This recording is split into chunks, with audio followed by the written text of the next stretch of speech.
Doctor ortho Ayurvedic oil and capsule. अब दर्द भी घुटने टेकेगा। शिक्षा मंत्रियों और अनुदेशकों के लिए बड़ी खुशखबरी। यूपी में जल्द बढ़ सकता है शिक्षा मित्रों और अनुदेशकों का मानदेय। बेसिक शिक्षा ने सदन में दिया ये बयान। साध्वी प्राची का आप सांसद संजय सिंह पर बड़ा वार। कहा, राजनीति में वक्तत्व की पवित्रता नहीं। विपक्ष भगवान श्री राम पर कर रहा कटाक्ष। जनता देगी फिर विपक्ष को करारा जवाब। गाजीपुर में किसानों ने एनएच 124D का निर्माण रोका। बिना नोटिस मुआवजे जमीन पर मिट्टी डालने का आरोप। एसडीएम ने जांच और कार्रवाई का दिया आश्वासन। यूपी के संभल में ट्रक ने बाइक पर सवार 4 लोगों को कुचला। हादसे में महिला समेत 4 की मौत। कोहरे के कारण हुआ हादसा। अमरोहा में गाड़ी के ऊपर स्टंट। लाल नीली बत्ती वाली गाड़ी पर चढ़कर युवकों का हाईवे स्टंट। युवकों ने कानून को दी खुली चुनौती। वीडियो हुआ जमकर वायरल। बाराबंकी में मेयो कॉलेज में सजी सुरों की महफिल। सोनू निगम की आवाज पर झूम उठा कैंपस। भावनात्मक गीतों से माहौल को बनाया रोमांटिक।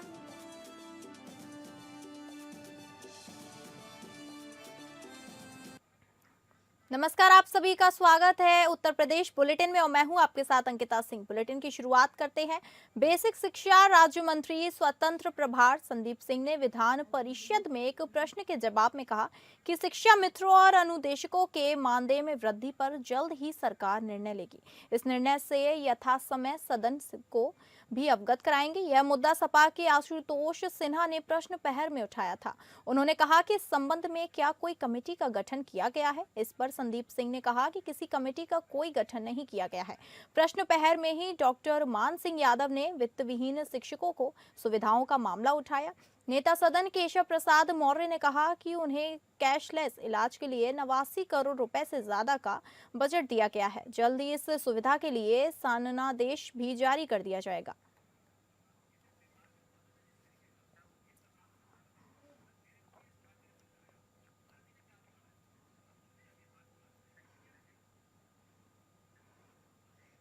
ज्योतिषाचार्य साध्वी प्राची ने कल मैनपुरी में अपने शिष्य परिवार नेहा अंजुमन चौहान के आवास पर पहुंची और मीडिया से बात की। इस दौरान विपक्ष पर निशाना साधा। उन्होंने मनरेगा योजना का नाम बदलने और राज्यसभा में हुए हंगामे को लेकर आम आदमी पार्टी के सांसद संजय सिंह के बयान पर कड़ा बयान दिया। साध्वी प्राची ने कहा, देश की राजनीति जिस स्तर पर पहुंच गई है उसकी कल्पना शायद भगवान राम ने भी नहीं की होगी।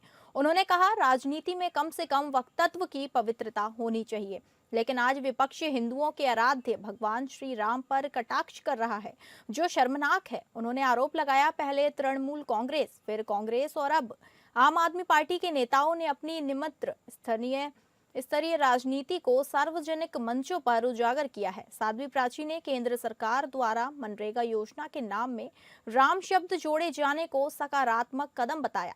उन्होंने जीवन के हर मोड़ पर राम नाम का महत्व है। सुबह की शुरुआत से लेकर जीवन की अंतिम यात्रा तक राम नाम जुड़ा होता है।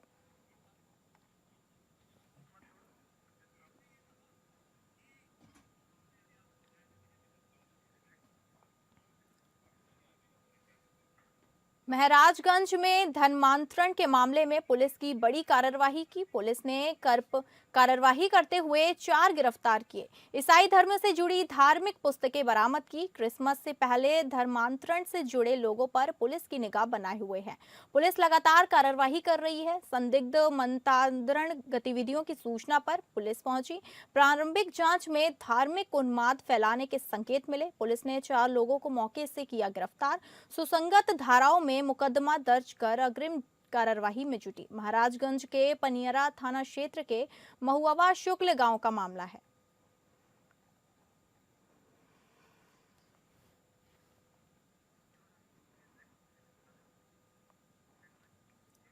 शाहजहांपुर पुलिस ने एक ऐसे साइबर ठगों को गिरफ्तार किया है जो ग्रामीण क्षेत्र में कॉल सेंटर चलाकर शेयर मार्केट में पैसा लगाने के नाम पर करोड़ों की ठगी कर रहे थे।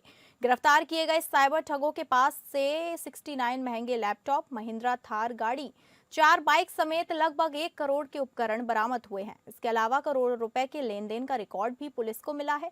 फिलहाल पुलिस साइबर से जुड़े नेटवर्क का पता लगाने में टटी हुई है। दरअसल पुलिस को शिकायत मिली थी कि शेयर मार्केट में पैसा लगाने के नाम पर एक व्यक्ति से 3 लाख की ठगी हुई है, जिसके बाद मोबाइल नंबर के आधार पर सर्विलांस की टीम और एसओजी को लगाया गया।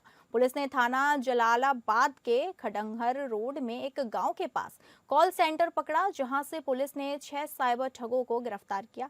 इनके पास से 69 महंगे लैपटॉप, कई मोबाइल फोन, नई सिम कार्ड, एक महिंद्रा थार गाड़ी, 4 मोटरसाइकिल और कई बैंकों के बार कोड बरामद हुए।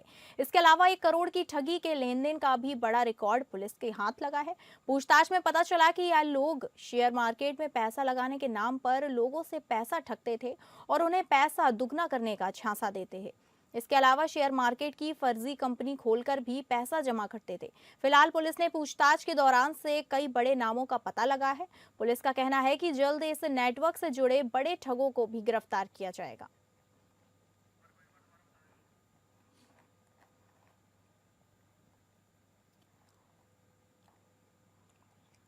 आपको बता दें, शाहजहांपुर पुलिस ने एक ऐसे साइबर ठगों को गिरफ्तार किया है जो ग्रामीण क्षेत्र में कॉल सेंटर चलाकर शेयर मार्केट में पैसा लगाने के नाम पर करोड़ों की ठगी कर रहे थे। गिरफ्तार किए गए साइबर ठगों के पास से 69 महंगे लैपटॉप, महिंद्रा थार गाड़ी, 4 बाइक समेत लगभग 1 करोड़ के उपकरण बरामद हुए हैं। इसके अलावा करोड़ों रुपए के लेन देन का रिकॉर्ड भी पुलिस को मिला है। फिलहाल पुलिस साइबर से जुड़े नेटवर्क का पता लगाने में टटी हुई है। दरअसल पुलिस को शिकायत मिली थी कि शेयर मार्केट में पैसा लगाने के नाम पर एक व्यक्ति से 3 लाख की ठगी हुई है, जिसके बाद मोबाइल नंबर के आधार पर सर्विलांस की टीम और एसओजी को लगाया गया। पुलिस ने थाना जलालाबाद के खंडहर रोड में एक गांव के पास कॉल सेंटर पकड़ा, जहां से पुलिस ने 6 साइबर ठगों को गिरफ्तार किया। इनके पास से महंगे लैपटॉप, कई मोबाइल फोन, नई सिम कार्ड, एक महिंद्रा थार गाड़ी, 4 मोटरसाइकिल और कई बैंकों के बार कोड बरामद हुए हैं। वहीं इसके अलावा 1 करोड़ की ठगी के लेन देन का भी बड़ा रिकॉर्ड पुलिस के हाथ लगा है। पूछताछ में पता चला कि ये लोग शेयर मार्केट में पैसा लगाने के नाम पर लोगों से पैसा ठगते थे और उन्हें पैसा दोगुना करने का झांसा देते थे। इसके अलावा शेयर मार्केट की फर्जी कंपनी खोलकर भी पैसा जमा करते थे। फिलहाल पुलिस ने पूछताछ के दौरान कई बड़े नामों का पता लगा है। पुलिस का कहना है कि जल्द इस नेटवर्क से जुड़े बड़े ठगों को भी गिरफ्तार किया जाएगा।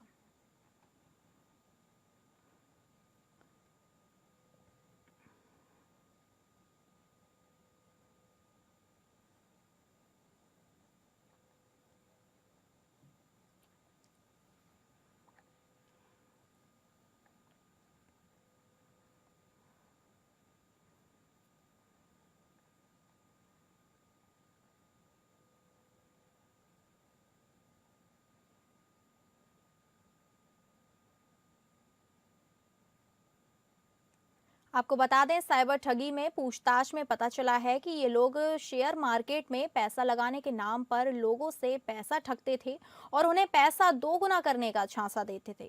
इसके अलावा शेयर मार्केट की फर्जी कंपनी खोलकर भी पैसा जमा करते थे। फिलहाल पुलिस ने पूछताछ के दौरान से कई बड़े नामों का पता लगा चुका है।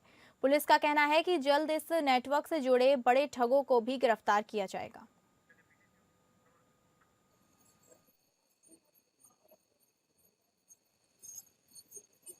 शुरू करें। शाहजहांपुर की पुलिस ने साइबर क्राइम सेल और थाना जलालाबाद की संयुक्त टीम द्वारा ऑनलाइन स्टॉक मार्केट निवेश के नाम पर संगठित साइबर ठगी का बड़ा खुलासा किया है। इन्वेस्टमेंट कंपनी का भंडाफोड़ कर 6 अभियुक्त गिरफ्तार किए हैं। इसके साथ साथ करीबन 69 अदद लैपटॉप बरामद किए हैं। इसके साथ साथ महिंद्रा थार बरामद की है और 4 मोटरसाइकिल बरामद किए हैं और बैंक ऑफ इंडिया का बार कोड बरामद किया है और 34 लैपटॉप चार्जर बरामद किए हैं और 9 की संख्या में कीबोर्ड बरामद किए हैं और 6 की संख्या में माउस बरामद किए हैं। इसके साथ साथ यूपीएस, एलईडी, सीपीयू और मोबाइल के और जो इक्विपमेंट होते हैं वो सेट टॉप इंटरनेट, 26 नए एयरसेल सिम बरामद किए हैं और 10 अदद खुली सिम एयरटेल कंपनी की और 2 चेक बुकें बरामद करके एक बड़ा खुलासा किया है ठगी का। Narendra Sharma, APN news, Shahjahanpur. गाजीपुर में बिना नोटिस और मुआवजे जमीन पर मिट्टी डालने का आरोप लगा है। तालगांव मोलनापुर के किसानों ने एनएच 124D का निर्माण कार्य रोक दिया है। इस एनएच 124D का निर्माण से करीब 28 किसानों की जमीन प्रभावित होने का दावा है। आक्रोशित किसानों ने जेसीबी और डंपर का काम ठप कराया। मौके पर पहुंचे एनएचएआई के अधिकारी ने किसानों को समझाने का प्रयास किया। एसडीएम अतुल कुमार ने जांच और कार्रवाई का आश्वासन दिया। एडीएम आयुष चौधरी बोले, किसानों का विरोध जायज है। तीसरा प्रकाशन पूरा, नोटिस और मुआवजा मिलेगा। 2 दिन बाद एनएच 124D का काम दोबारा शुरू होगा। किसानों की चेतावनी, मुआवजा और लिखित सूचना तक आंदोलन जारी रहेगा। उन्होंने ये भी स्पष्ट किया कि जिन किसानों की जमीन प्रकाशन के बाद 1 मीटर या उससे अधिक सड़क में आई है, वही किसान विरोध कर रहे हैं। इधर किसानों का साफ कहना है कि जब तक उन्हें लिखित नोटिस और मुआवजा नहीं मिलेगा, तब तक आंदोलन जारी रहेगा। 124D है, ये सैदपुर से मर्दा का नेशनल हाईवे का नया प्रोजेक्ट है। इसमें मुलावनपुर गांव है, जखनिया तहसील के अंतर्गत आता है। इसमें कुछ ग्रामीणों के द्वारा कार्य रुकवाने की शिकायत आई थी कि उनका मुआवजा वितरित नहीं किया गया है। बेसिकली इसमें वो किसान है जिनकी कुछ जमीन पहले के जो भी प्रकाशन हुए थे उसमें से कुछ जमीन एक्स्ट्रा उनकी अलाइनमेंट में आ रही थी। तो हमारा उद्देश्य है कि जितनी भी जमीन जाएगी उसका मुआवजा उनको वितरित किया जाना चाहिए। इसके लिए वो किसान जिनका तीसरा प्रकाशन, जो छोटे छोटे रकबे 1 मीटर 2 मीटर अतिरिक्त भूमि जिसकी गई थी, उसका प्रकाशन, तीसरा प्रकाशन हमने करा दिया है। ये वही किसान है कि जिनका तीसरे प्रकाशन में अभी प्रतिकर नहीं भुगतान हुआ है। हालांकि उनकी तीसरा प्रकाशन अभी जल्दी हुआ था, तो उनको नोटिस जा करके पत्रावलियां सबमिट की जा रही हैं। 1 सप्ताह के अंदर इनका भी प्रतिकर का भुगतान कर दिया जाएगा और उसके पश्चात कार्य भी। अमरोहा नगर में सोशल मीडिया पर एक वीडियो तेजी से वायरल हो रहा है, जिसमें यातायात व्यवस्था और कानून व्यवस्था पर गंभीर सवाल खड़े कर दिए हैं। वायरल वीडियो में 2 युवक लाल और नीली बत्ती लगी एक गाड़ी पर चढ़कर सरेआम स्टंट करते नजर आ रहे हैं। सार्वजनिक सड़क पर इस तरह का खतरनाक प्रदर्शन न सिर्फ ट्रैफिक नियमों का खुला उल्लंघन है, बल्कि आम लोगों की जान के लिए भी बड़ा खतरा बन सकता है। वीडियो में साफ देखा जा सकता है कि युवक बिना किसी डर के चलते वाहन पर चढ़कर मस्ती करते हुए आगे बढ़ रहे हैं, जबकि आसपास से अन्य वाहन भी गुजर रहे हैं। इस लापरवाही भरे कृत्य से किसी बड़े हादसे की आशंका से इनकार नहीं किया जा सकता। सोशल मीडिया पर वायरल वीडियो होते ही लोगों में नाराजगी देखने को मिल रही है और पुलिस से सख्त कार्रवाई की मांग उठने लगी है। बताया जा रहा है कि मामला सामने आने के बाद पुलिस वीडियो के आधार पर युवकों की पहचान करने में जुट गई है। नियमों को ठेंगा दिखाने वालों के खिलाफ कड़ी कार्रवाई किए जाने की बात भी कही जा रही है, ताकि भविष्य में इस तरह की घटनाओं पर रोक लगा जा सके।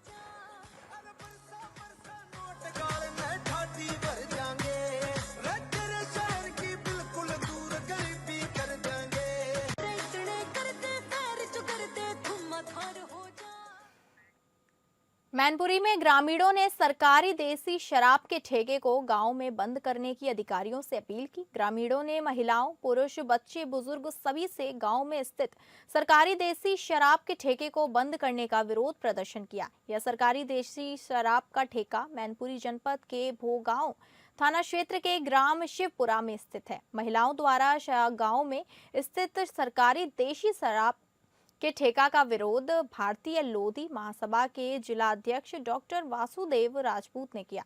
शराब का ठेका बंद कराए जाने का खुला विरोध किया। महिलाओं का कहना है कि शराब के ठेके पर शराबी शराब पीकर गाली गलौज करते हैं, जहां से खेतों पर जाने वाली महिलाएं या शौच को जाने वाली महिलाएं और बच्चियां स्कूल जाते समय शराबी गाली गलौज करते हैं, जिससे गाँव में रहने वालों पर बुरा असर पड़ता है, जिससे समाज गंदा होता है।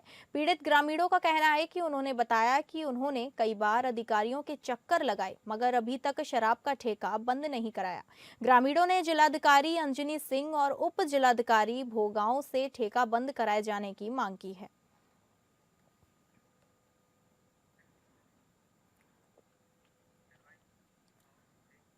अगली खबर है कन्नौज से, जहां एसओजी पुलिस और छिबरा मऊ पुलिस की बदमाशों से मुठभेड़ हुई। बुधवार को एक महिला का अधजला शव सड़क के किनारे झाड़ियों में पड़ा मिला। पुलिस लगातार आरोपियों की पड़ताल कर रही थी। देर रात बदमाशों और पुलिस की छिबरामऊ कोतवाली क्षेत्र में मुठभेड़ हुई। मुठभेड़ के दौरान 2 आरोपियों को पुलिस ने गिरफ्तार किया। एक आरोपी फरार हो गया। पुलिस लगातार फरार अभियुक्त की छानबीन कर रही है। घायल युवक को छिबरामऊ 100 रसैया अस्पताल में भर्ती कराया गया। हालत गंभीर होने पर तिरवा मेडिकल कॉलेज में रेफर किया गया। घटनास्थल पर भारी संख्या में पुलिस मौजूद रहे। छिबरामऊ कोतवाली क्षेत्र के कैरदा रोड पर मुठभेड़ हुई।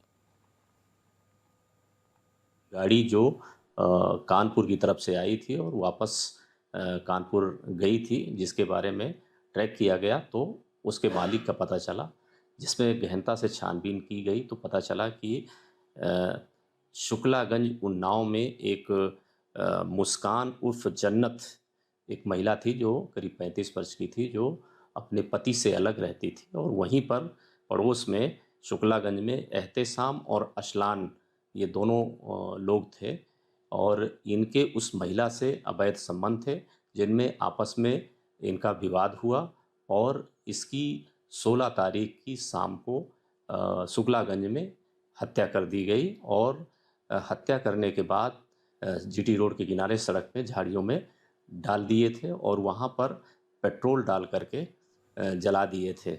जो आ रही है संभल से। जनपद संभल की बहजोई कोतवाली क्षेत्र में घने कोहरे और तेज रफ्तार का कहर देखने को मिला। यहाँ ट्रक ने एक मोटरसाइकिल पर सवार होकर 4 लोगों को रौंद दिया। इसमें एक महिला समेत 4 लोगों की मौत हो गई। हादसा मुरादाबाद आगरा हाईवे पर बहजोई कोतवाली क्षेत्र के खजरा खाकम गांव के पास हुआ। कोहरे की चादर में लिपटी सड़क पर तेज रफ्तार आयशर कंटेनर ट्रक ने एक बाइक पर सवार 4 लोगों को रौंद दिया। इस टक्कर में महिला समेत 4 लोगों की मौके पर ही मौत हो गई। बताया जा रहा है कि चारों लोग बहजोई से अपने गांव कमालपुर लौट रहे थे। सड़क पर घने कोहरे के कारण कुछ भी साफ नजर नहीं आ रहा था। इसी दौरान तेज रफ्तार आइसर कंटेनर ट्रक अनियंत्रित होकर बाइक से टकरा गया।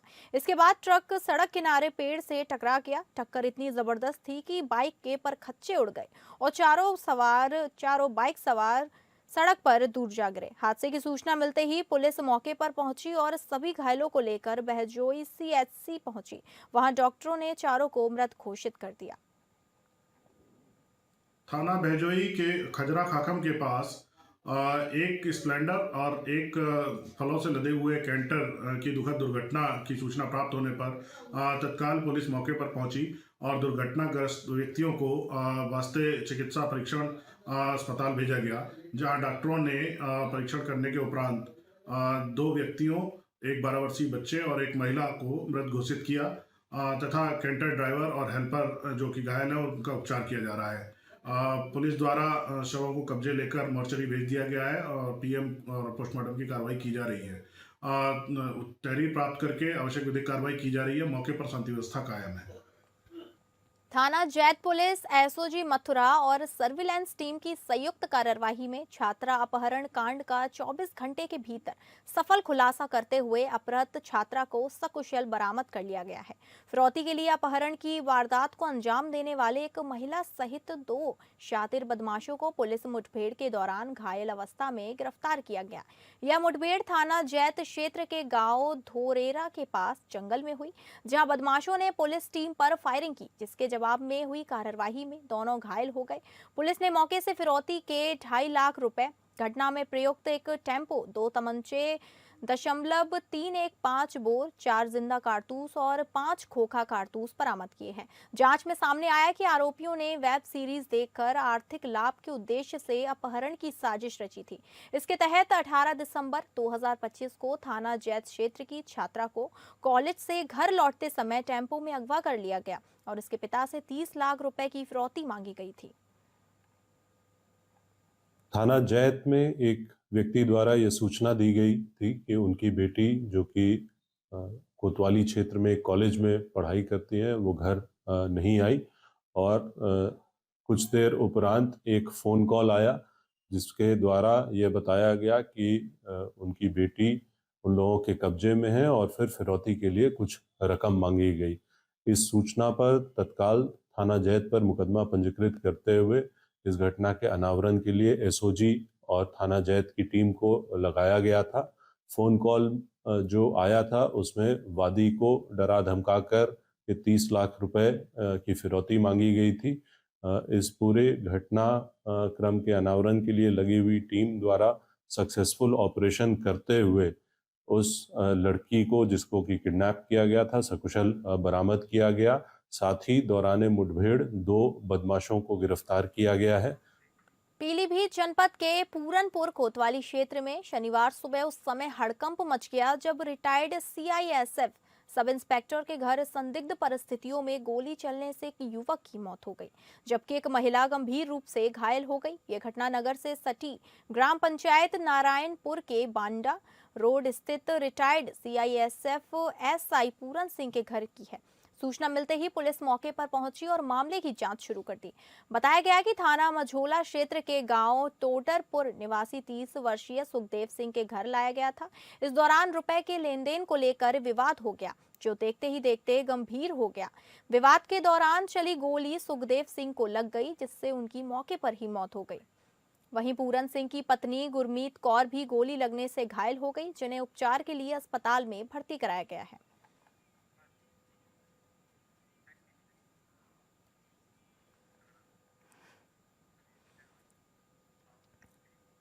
मुरादाबाद पुलिस का ऑपरेशन लंगड़ा अभियान जारी है। पुलिस ने अभियान के अंतर्गत कार्रवाई करते हुए गो तस्कर में शामिल 2 शातिर बदमाश गिरफ्तार किए हैं। मुठभेड़ के बाद बदमाशों से पुलिस ने अवैध तमंचे, कारतूस सहित कार की बरामद किए गए हैं। थाना बिलारी क्षेत्र के सिकरापुर के जंगल में गोवंशीय पशुओं के अवशेष बरामद हुए थे। इस मामले में थाना बिलारी और गोवध निवारण अधिनियम एवं धारा 11 पशु क्रूरता अधिनियम के तहत मुकदमा दर्ज किया गया था।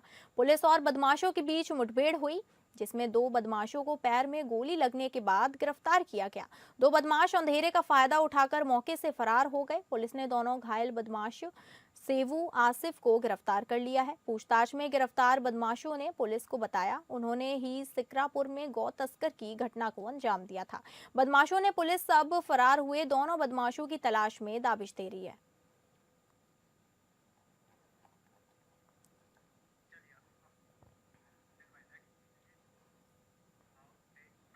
बाराबंकी के Mayo institute of medical sciences college में आयोजित कल्चरल प्रोग्राम उस वक्त यादगार बन गया जब मंच पर पद्मश्री सोनू निगम पहुंचे। जैसे ही उन्होंने माइक संभाला, पूरा कैंपस तालियों और उत्साह से गूंज उठा। सुरों की इस महफिल में सोनू निगम ने एक से बढ़कर एक गीत गाकर कार्यक्रम में जान डाल दी। सोनू निगम ने मंच से इश्क में है सारी खुशियां, इश्क में बर्बादी और तुमसे मिलकर है जो दिल का हाल क्या करें जैसे भावनात्मक गीतों से माहौल को रोमांटिक कर दिया और रंगारंग कर दिया। इसके बाद उन्होंने जब जीने के हैं 4 दिन बाकी हैं बेकार दिन गाया तो छात्र छात्राओं का उत्साह चरम पर पहुंच गया और पूरा परिसर झूमता नजर आया। कार्यक्रम के दौरान कॉलेज परिसर संगीत समारोह में तब्दील हो गया। छात्र छात्राएं ही नहीं बल्कि कार्यक्रम की सुरक्षा में तैनात पुलिसकर्मी और स्टाफ भी मोबाइल फोन से सोनू निगम की परफॉर्मेंस रिकॉर्ड करते दिखे।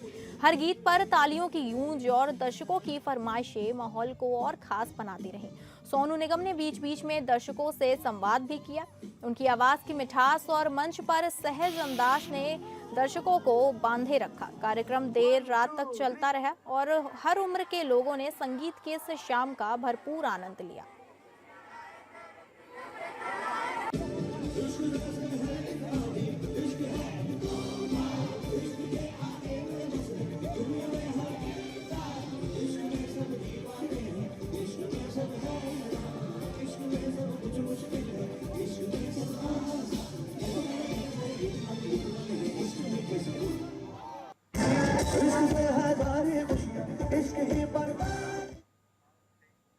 फिलहाल इस बुलेटिन में इतना ही। नमस्कार।